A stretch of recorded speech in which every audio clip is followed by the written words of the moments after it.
So is Captain America Brave New World as bad as everyone's saying it is? No, it's not that bad of a movie by any means. I actually enjoyed my time with this thing. But with that said, it does also have its fair share of problems as well, so let's talk about it. But before we get started, as always, if you're new here, my name is Erin, and I talk all things movies and TV, but really mostly movies, so if you're into that sort of thing, go ahead and hit that subscribe button for me. It would be greatly appreciated. I'm going to keep this review spoiler free, and of course, if you've already seen the movie, let me know your thoughts on it in the comments. But without further ado, let's talk about the movie that is Captain America Brave New World.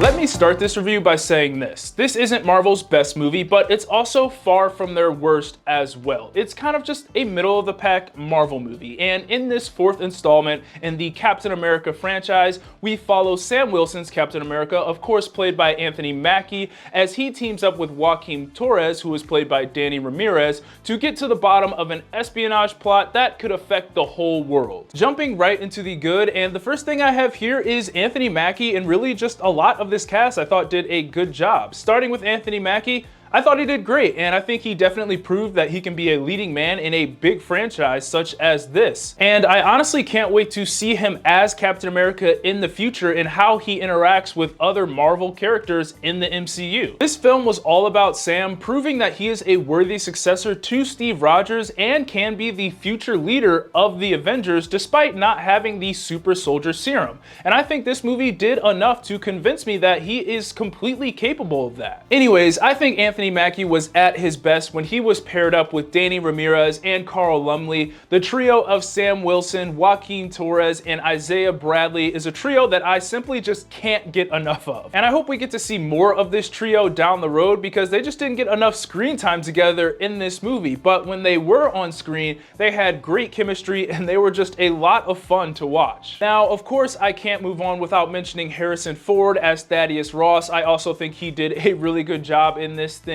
We got to see him slowly become more and more unhinged throughout this movie as he slowly turned into the Red Hulk, which is something I think would have been a lot cooler if they didn't reveal the Red Hulk in the trailers beforehand. I just can't help but think how awesome of a moment that would have been if they would have waited to reveal the Red Hulk until the actual movie. And in turn, I think that would have made that build up to President Ross becoming the Red Hulk that much better. I mean, as a fan, I just think it would have been really cool to be walking into this movie thinking, man, are they gonna give us the Red Hulk in this movie, or are they just gonna tease us throughout this entire thing? And then proceed to sit down for that movie and get that big reveal of Thaddeus Ross finally changing into the Red Hulk. I just think that would have been a super cool theater moment that we look back on and say, man, you just had to be there. Kind of like the portal scene from Endgame or Spider-Man No Way Home when Tobey and Andrew finally showed up. But hey, I understand they had to get butts in seats and sell tickets, and they used the Red Hulk to do that. Next up for the good, I have the action. I thought the action was hands down the best part of this movie.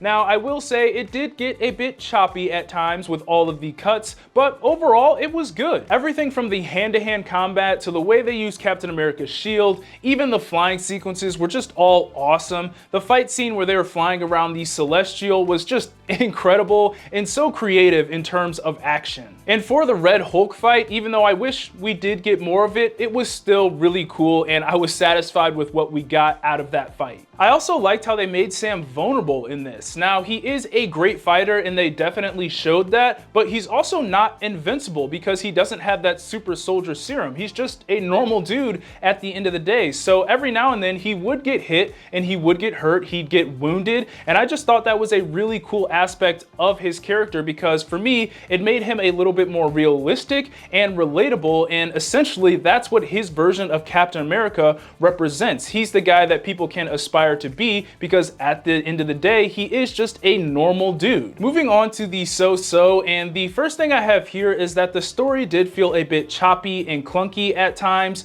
Now, it's no secret that this movie had tons of rewrites and reshoots, and that was one of my main worries going into this film, And I'd be lying to you if I said that that wasn't noticeable at times in this movie, especially in the middle of this thing. We were just jumping from scene to scene, from place to place, and that just made things feel very disconnected in a way, and also made this thing feel like it just didn't have a flow overall. There were also a couple of characters and scenes that I just kind of thought were wasted, and I think this film would have been okay without them. On top of that, this was an espionage film, so I definitely expected there to be similarities to The Winter Soldier, but what I did not expect is for them to almost make cheaper versions of certain scenes in The Winter Soldier. And that was one of my major dislikes of this film, is that there were some scenes in this thing that just felt like they said, okay, we're gonna rip that right out of The Winter Soldier and place it into this movie, but not put as much money into that scene. And for me, that just felt like, okay, are we trying to make this movie original and go in a new path while just taking inspirations from The Winter Soldier? Or are we trying to take as much as we can from The Winter Soldier and put it into this movie because we know The Winter Soldier is one of the best MCU movies ever? So yeah, I was not a big fan of that aspect of the film, but I think this plot still had all of the elements to be something awesome.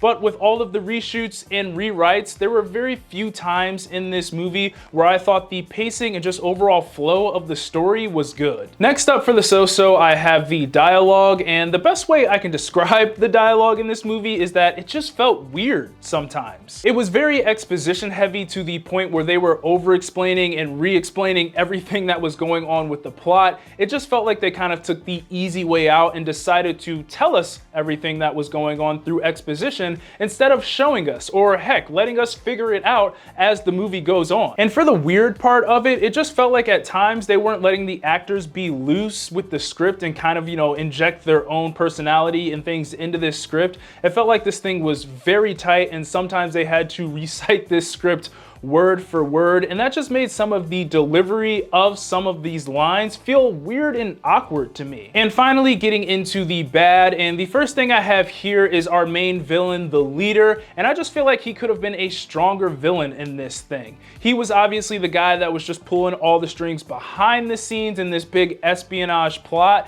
and once they revealed his plan and they revealed him as the main villain, they really didn't do much with him after that. By the end of this, he almost felt like a secondary villain, and I feel like they only had him in this movie so they had a reason to use the Red Hulk in this thing. So I just wish they would have used him a little bit more than they did. I think he could have been a much stronger villain, and on a personal note, I wish they would have gave him a giant head like he has in the comics, but that's just a me thing at the end of the day. And the final thing I have for the bad, and this doesn't necessarily have to do with the movie itself or like the structure of the movie, but I do think that this is one of those MCU films that you are going to have to watch the previous tie-in projects so you are not completely lost to what's going on in this one. Even though I think they did a solid job at explaining where we are and all of the events that led up to this movie, I think at least for the side characters, it definitely helps if you have that background knowledge of the previous movie or TV show that they came from that ties into this film. One of those characters being the main villain, the leader, who was actually known as Mr. Blue in The Incredible Hulk. And then you also have Isaiah Bradley and Joaquin Torres, who were introduced in Falcon and Winter Soldier. So if you haven't seen The Incredible Hulk and Falcon and Winter Soldier, you might be a little lost on who those characters are. So I think if someone is coming into this movie and they haven't seen The Incredible Hulk, Falcon and Winter Soldier, heck, I'd probably even throw Eternals in there as well, at least the end of that movie. They might be a little lost on what's happening in this film. But anyways, with that said, this is still a fun movie that definitely has its moments with the action and its characters, but it also has its fair share of problems as well. It's not a bad movie by any means. It's a middle of the pack Marvel movie for me, so you can watch this one at your own risk. Those are my thoughts on Captain America: Brave New World. Be sure to let me know what you thought of the movie down in the comments, and as always, be sure to like, subscribe, comment, get your Eazy Apparel at shopeasyapparel.com. God bless, and I'll see you guys later. Peace.